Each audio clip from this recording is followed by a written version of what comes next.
আসসালামু আলাইকুম। Excel FX এ মাসুম পারভেজ আপনাদেরকে আবারও স্বাগত জানাচ্ছি। কেমন আছেন সবাই? নিশ্চয়ই আল্লাহর মধ্যে খুব ভালো আছেন সবাই। আজ আমরা এক্সেলের যে বিষয়টা নিয়ে আলোচনা করব তা হলো ম্যাচ ফাংশন। বিগত পর্বে আমরা আলোচনা করেছিলাম randomly generated letter and word. এই পর্বে আমরা আলোচনা করব ম্যাচ ফাংশন। তো প্রথম অংশে আমরা আলোচনা করব কিভাবে নিউমেরিক ভ্যালু ব্যবহার করে ম্যাচ ফাংশনটা লেখা যায়, এবং দ্বিতীয় অংশে আমরা আলোচনা করব কিভাবে টেক্সট ব্যবহার করে ম্যাচ ফাংশনটা লেখা যায়। তো চলুন আমাদের বিস্তারিত আলোচনায় যাওয়া যাক।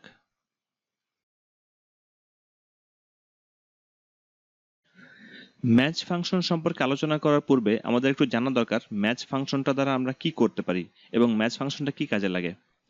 মূলত ম্যাচ ফাংশনটা দ্বারা আমরা কতগুলো অ্যারের মধ্য থেকে কোনো একটা সেল এর নাম্বার বের করি। আমরা রো ফাংশন দিয়েও কোনো সেল এর পজিশন বের করেছি বা কোনো সেল এর নাম্বার বের করেছি, কিন্তু ম্যাচ ফাংশন এবং রো ফাংশনের মধ্যে পার্থক্য হচ্ছে রো ফাংশন পুরো স্প্রেডশিটের মধ্যে একটা সেল কত নাম্বার রোতে আছে সেটা খুঁজে বের করে, আর ম্যাচ ফাংশন যতটুকু সিলেক্ট করা হবে অর্থাৎ অ্যারে হিসেবে যতটুকু সিলেক্ট করা হবে এই সিলেকশনের মধ্যে লুকআপ ভ্যালুটা কততম রোতে আছে এই রো নাম্বারটা খুঁজে বের করে হলো ম্যাচ ফাংশন। যেমন ধরুন আমি যদি এখানে এতটুকু অংশ সিলেক্ট করি, তাহলে এক্ষেত্রে আমাদের অ্যারে হিসেবে সিলেক্ট করলাম A2 থেকে A5 পর্যন্ত, তাহলে আমাদের এই A5 এর যে ভ্যালুটা রয়েছে এই ভ্যালুটা রো ফাংশন হিসেবে এটা হচ্ছে 5 নাম্বার রো, কিন্তু ম্যাচ ফাংশন হিসেবে এটা হচ্ছে আমাদের 4 নাম্বার রো, কারণ আমি সিলেক্ট করেছি 2 থেকে 2 3 4 5, সো আমাদের এটা হচ্ছে 4 নাম্বার রো।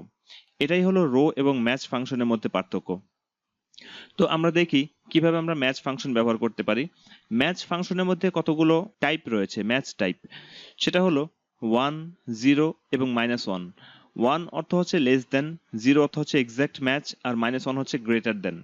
এখন এই বিষয়গুলো কি আমরা একটু ভালো করে লক্ষ্য করি। তবে তার আগে আরেকটা বিষয় একটু আলোচনা করা দরকার। আমরা যখন ম্যাচ টাইপ 1 সিলেক্ট করব তখন আমরা যেই টেবিলটাকে টেবিল এর হিসেবে সিলেক্ট করব ওই টেবিলটা অবশ্যই অ্যাসেন্ডিং অর্ডারে সর্টিং থাকতে হবে। তাহলে সেই ক্ষেত্রে আমরা যদি প্রথম টেবিলটা ইউজ করি, প্রথম টেবিলটাতে আমরা ভ্যালুগুলো অ্যাসেন্ডিং অর্ডারে সর্টিং করে রেখেছি। এবার আমরা দেখি ম্যাচ ফাংশনটা লিখি। ম্যাচ লুকআপ ভ্যালু, এক্ষেত্রে আমরা এই ভ্যালুটাকে লুকআপ করতে চাই। আমরা এই সেলটা সিলেক্ট করলাম, এবার আমরা কমা দেই। কমা দেওয়ার পরে লুকআপ অ্যারে, অ্যারে হিসাবে আমরা এই অংশটুকু সিলেক্ট করব। সিলেক্ট করার পরে আমরা এটাকে লক করে দেব। লক করে দেব এই কারণে, F4 প্রেস করে লক হয়ে যাবে। এই কারণে লক করব যে যদি আমরা লক করে না দেই তাহলে আমরা যখন ড্র্যাগ করব বা আমরা ফিল হ্যান্ডেল দ্বারা আমরা এই সিরিজটাকে ফিল করব বা এই টেবিলটাকে ফিল করব, তখন আমাদের সেল রেফারেন্স হিসেবে রিলেটিভ সেল রেফারেন্স কাজ করবে। কাজেই আমাদের এটা লক করে দিতে হবে। এরপরে কমা দিই। কমা দেওয়ার পরে দেখুন এখানে আমাদের তিনটা অপশন আসছে, একটা এক্সাক্ট ম্যাচ, একটা লেস দেন, একটা হচ্ছে গ্রেটার দেন। তাহলে প্রথমে আমরা লেস দেন সিলেক্ট করতে যাচ্ছি। লেস দেন সিলেক্ট করে দেখি আমাদের কি আসে। আমরা 1 দিলাম, এটা হচ্ছে আমাদের লেস দেন। আমরা ব্র্যাকেট ক্লোজ করে দিলাম। তাহলে আমাদের ম্যাচ ফাংশনটা কমপ্লিট হয়ে গেল। তো এখন এটা দ্বারা কি বোঝায় আমরা একটু এন্টার করি, তাহলে দেখি। এন্টার করলাম, দেখুন এখানে NA নট অ্যাভেলেবল অর্থাৎ একটা ইরর নাম্বার আসছে। ইরর নাম্বার আসার কারণটা কি? কারণ যখন আমি ম্যাচ টাইপ 1 সিলেক্ট করব এর অর্থ হচ্ছে আমরা যেই ভ্যালুটাকে লুকআপ ভ্যালু হিসেবে রেখেছি এই ভ্যালুটার চেয়ে ছোট কাছাকাছি কোন ভ্যালুটা আছে আমাদের এরিয়ার মধ্যে সেই ভ্যালুটা খুঁজে বের করবে। তাহলে দেখুন এখানে আমাদের 10 রয়েছে ভ্যালু হিসেবে, লুকআপ ভ্যালু হিসেবে। তাহলে এই 10-এর চেয়ে ছোট এই এরিয়ার মধ্যে কোনো নাম্বার নেই, যে কারণে আমাদের এখানে NA এসছে। আমরা এটাকে সিলেক্ট করলাম। সিলেক্ট করার পরে যদি আমরা ড্র্যাগ করি বা ডাবল ক্লিক করি তাহলে দেখুন এখানে আমাদের সিরিজটা ফিল হয়ে গেছে, টেবিলের এই রোগুলো ফিল হয়ে গিয়েছে। এবারে দেখুন আমাদের এখানে যে ভ্যালুটা রয়েছে 16, এখানে এই 16 এই ভ্যালুটার চেয়ে ছোট কাছাকাছি কোন ভ্যালুটা রয়েছে? এখানে 15 এই ভ্যালুটা রয়েছে। এই ভ্যালুটা কত নাম্বার রোতে আছে? 1 নাম্বার রো। এখানে দেখুন এখানে 1 নাম্বার দেখাচ্ছে। এরপর আছে 34। 34 এর চেয়ে ছোট কাছাকাছি কোন ভ্যালুটা রয়েছে আমাদের এই এরিয়ার মধ্যে? এই এরিয়ার মধ্যে যে ভ্যালুগুলো আছে এইগুলোর মধ্যে সবচেয়ে কাছাকাছি হচ্ছে 27। তাহলে সেই ক্ষেত্রে এই এরিয়ার মধ্যে এটা 4 নাম্বার রোতে আছে, যে কারণে এখানে আমাদের 4 শো করছে। এখানে 22, তাহলে 22 এর চেয়ে ছোট ইমিডিয়েটলি কোনটা আছে? এটা হচ্ছে 20, যে কারণে এটা আমাদের 2 নাম্বার রো শো করছে। তো এটাই হলো আমাদের ম্যাচ টাইপ 1 ব্যবহার করে আমাদের ম্যাচ ফাংশন। এবারে আমরা দেখব এক্সাক্ট ম্যাচ কি। এক্সাক্ট ম্যাচ এই বিষয়টা অনেক সহজ। কারণ আমাদের যেই ভ্যালুটা শুধুমাত্র আমাদের অ্যারে এর মধ্যে যে ভ্যালুগুলো থাকবে সেই ভ্যালু এর সাথে মিলে যাবে, শুধুমাত্র সেটাই শো করবে, সেটার রো নাম্বারই শো করবে, আদারওয়াইজ অন্য কোনো কিছুর রো নাম্বার শো করবে না। তাহলে আমরা ইকুয়াল চিহ্ন দেই, ইকুয়াল চিহ্ন দেওয়ার পরে আমরা ম্যাচ লিখি, ম্যাচ লিখলাম। এবার লুকআপ ভ্যালু হিসেবে আমরা এটাকে সিলেক্ট করি, তারপরে কমা দেই, কমা দেওয়ার পরে লুকআপ অ্যারে, আমরা এখানে এই অ্যারে হিসেবে এই টেবিলটাকে সিলেক্ট করি, আমরা এখানে F4 দিয়ে লক করে দিই। এখানে একটা বিষয় লক্ষ্য করুন, আমরা যখন ম্যাচ টাইপ 1 সিলেক্ট করেছিলাম তখন আমাদের অ্যাসেন্ডিং অর্ডারে সর্টিং করা দরকার ছিল, কিন্তু এক্সাক্ট ম্যাচের ক্ষেত্রে আমাদের অ্যাসেন্ডিং অর্ডার বা ডিসেন্ডিং অর্ডারে সর্টিং করার কোনো দরকার নেই। তাহলে এবার আমরা কমা দেই, কমা দেওয়ার পরে এরপরে দেখুন এক্সাক্ট ম্যাচ হচ্ছে 0। এখানে যদি আমরা 0 লিখে দেই বা এখানে ডাবল ক্লিক করি তাতেও আমাদের এখানে এই অপশনটা কার্যকর হলো। এবারে ব্র্যাকেট ক্লোজ করে দিই, ব্র্যাকেট ক্লোজ করে দিলাম, বাস আমাদের ম্যাচ ফাংশনটা হয়ে গেল এক্সাক্ট ম্যাচ। এবার এন্টার করি, দেখুন এখানে আমাদের নট অ্যাভেলেবল শো করছে, কারণ আমাদের 10 এই অ্যারের মধ্যে আমাদের 10 কোনো ভ্যালু ছিল না, যে কারণে এখানে এন এ শো করছে। আমরা এটাকে ফিল হ্যান্ডেল দ্বারা ফিল করে দিই বা ডাবল ক্লিক করি, আমাদের এটা ফিল হয়ে গেল। দেখুন এখানে আমাদের 27 এর স্থলে 3 শো করছে। এখানে দেখুন এটা হচ্ছে 3 নাম্বার রো, অর্থাৎ আমরা যতটুকু অ্যারে হিসেবে সিলেক্ট করেছিলাম এই অ্যারেটুকের মধ্যে এটা 3 নাম্বার রো 27, যে কারণে এখানে 3 শো করছে। তারপরে এক্সাক্ট ম্যাচ হিসেবে এখানে 1 শো করছে 20-তে, দেখুন এখানে 20-তে এখানে 1 শো করছে, কারণ এটা আমাদের 1 নাম্বার রো। এরপরে আমাদের 23 এবং 15 এই দুটোতে আমাদের 4 এবং 2 শো করছে, দেখুন এখানে 23 এবং এখানে 15, 4 এবং 2 আছে। তাহলে আমরা এক্সাক্ট ম্যাচ কি এই বিষয়টা বুঝলাম, যে এক্সাক্ট ম্যাচ শুধুমাত্র ওই ক্ষেত্রেই কার্যকর হবে যদি পুরোপুরি মিলে যায়, তাহলে শুধুমাত্র এক্সাক্ট ম্যাচ কার্যকর হবে, আদারওয়াইজ এক্সাক্ট ম্যাচ কার্যকর হবে না। এবারে আমরা আসি ম্যাচ টাইপ -1 এই ক্যাটাগরিতে। তাহলে এই ক্ষেত্রে আমরা ইকুয়াল চিহ্ন দেই, ইকুয়াল চিহ্ন দেওয়ার পরে আমরা ম্যাচ লিখি, ম্যাচ লিখলাম। এবার লুকআপ ভ্যালু হিসেবে এটা সিলেক্ট করি, তারপরে কমা দেই, কমা দেওয়ার পরে আমরা অ্যারে হিসেবে এই অংশটুকু সিলেক্ট করি, সিলেক্ট করার পরে তারপরে আমরা এটাকে লক করে দিই F4 দ্বারা। এখানে আরেকটা বিষয় লক্ষণীয়, যখন আমরা ম্যাচ টাইপ -1 সিলেক্ট করব তখন আমাদের এই টেবিলটা অবশ্যই ডিসেন্ডিং অর্ডারে সর্টিং থাকতে হবে, অর্থাৎ বড় থেকে ছোট ক্রমানুসারে সর্টিং থাকতে হবে। তা যদি না থাকে তাহলে আমাদের ম্যাচ টাইপে ফলাফল ইরর দেখাবে। এবার আমরা কমা দেই, কমা দেওয়ার পরে এখানে আমাদের গ্রেটার দেন, অর্থাৎ আমাদের -1, যদি আমরা এটাতে ডাবল ক্লিক করি তাহলে দেখুন আমাদের এখানে -1টা হলো, আমাদের ম্যাচ টাইপটি লিখে ফেললাম। এবারে আমরা ব্র্যাকেট ক্লোজ করে দিই, তাহলে আমাদের ম্যাচ ফাংশনটা কমপ্লিট হয়ে গেল গ্রেটার দেনের ক্ষেত্রে। এবার আমরা এন্টার করি, দেখুন এখানে আমাদের 4 শো করছে। 4 শো করার কারণ হচ্ছে এইটা, আমাদের এখানে যে ভ্যালুটা আছে এই ভ্যালুটার চেয়ে বড় কাছাকাছি কোন ভ্যালুটা রয়েছে এই এরিয়ার মধ্যে সেই ভ্যালুটাই খুঁজে বের করবে। তাহলে দেখুন 10 এর চেয়ে বড় সবচেয়ে কাছাকাছি ভ্যালুটা হচ্ছে 15 এবং এটা রয়েছে 4 নাম্বার রোতে, যে কারণে এখানে 4 শো করছে। আমরা এটা সিরিজটাকে ফিল করে দিলাম, অর্থাৎ এখানে ফিল হ্যান্ডেল দ্বারা ডাবল ক্লিক করলাম, আমাদের এখানে টেবিলটা ফিল হয়ে গেল। তাহলে এখানে দেখুন 16 এর সবচাইতে কাছাকাছি বড় ভ্যালুটা হচ্ছে 20, তাহলে এক্ষেত্রে এটা হলো 3 নাম্বার রোতে, যে কারণে এখানে 3 শো করছে। তাহলে এটাই হলো আমাদের ম্যাচ ফাংশন ম্যাচ টাইপ -1 ব্যবহার করে। তাহলে আমরা ম্যাচ ফাংশনটা বুঝলাম, ভালোভাবে বুঝলাম। তো এতক্ষণ আমরা যে আলোচনা করলাম ম্যাচ, এই বিষয়টা ছিল শুধু নিউমেরিক ভ্যালু এর উপরে। এরপরে আমরা আলোচনা করব কিভাবে ম্যাচ ফাংশনটা ব্যবহার করা যায় কোনো টেক্সটের ক্ষেত্রে, কারণ নিউমেরিক ভ্যালু এর ক্ষেত্রে আমাদের less than greater than compare করা খুব সহজ কাজ, কিন্তু টেক্সটের ক্ষেত্রে কোন টেক্সটটা বড় কোন টেক্সটটা ছোট এই বিষয়টাকে আমরা অনেকেই জানি না। তাই এবার আমরা দেখব টেক্সটের ক্ষেত্রে কিভাবে আমাদের ম্যাচ ফাংশন ব্যবহার করা যায়। তো চলুন আমরা আমাদের এই টেবিলটাতে কিছু টেক্সট লিখে ফেলি। আমরা কতগুলো টেক্সট দ্বারা টেবিলগুলোকে ফিল আপ করে দিলাম।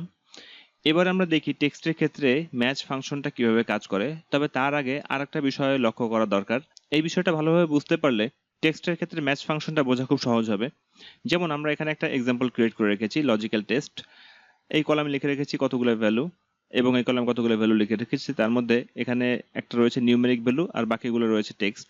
তাহলে সেক্ষেত্রে আমরা ইকুয়াল চিহ্ন দেই, ইকুয়াল চিহ্ন দেওয়ার পর যে আমরা একটা লজিক্যাল টেস্ট করি যে এই ভ্যালুটা অর্থাৎ 2 ইজ লেস দেন 3, এটা কি ট্রু অর ফলস। যদি আমরা এন্টার করি দেখুন এখানে ট্রু দেখাবে, কারণ এখানে 2 3 এর চেয়ে ছোট।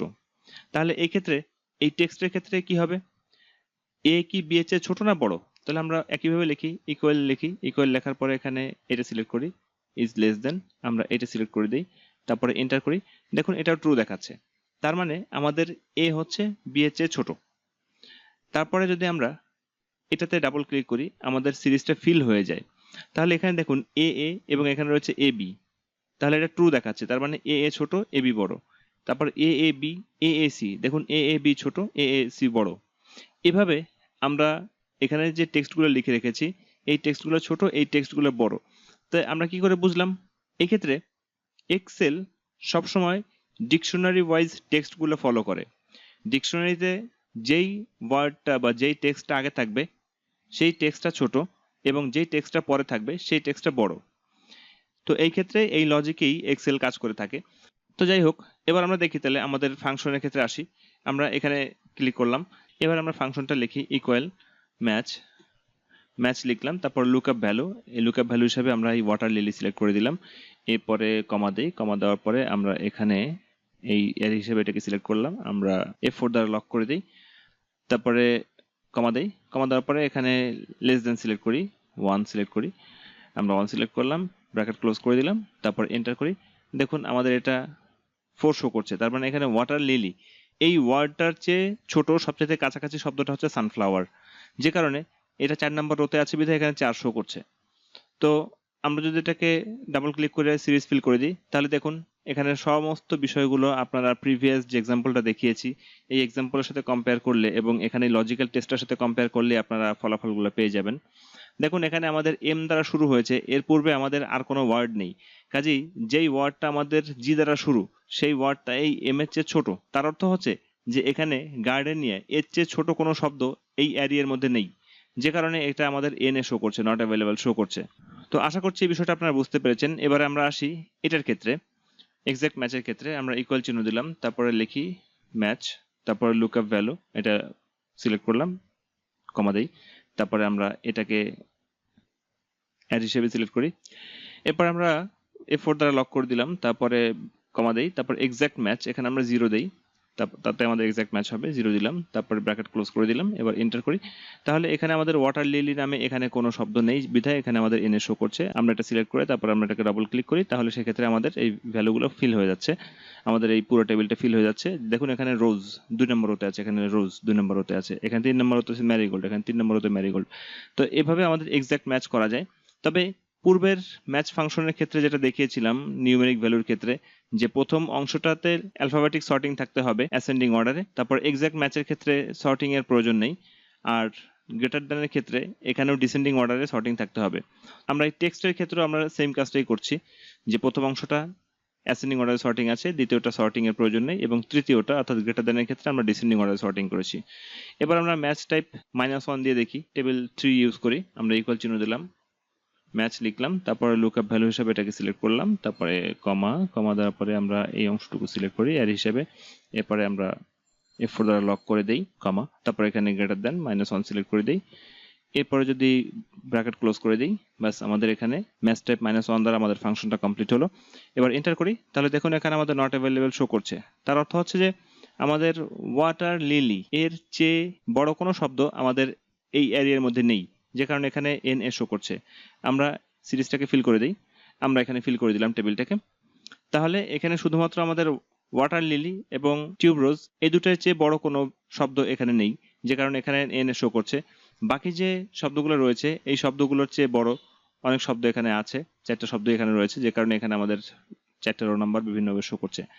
তো এটাই হলো আমাদের টেক্সট ব্যবহার করে ম্যাচ ফাংশন, যার মধ্যে রয়েছে ম্যাচ টাইপ 1 অর্থাৎ লেস দেন, ম্যাচ টাইপ 0 অর্থাৎ এক্সাক্ট ম্যাচ, এবং ম্যাচ টাইপ -1 অর্থাৎ গ্রেটার দেন।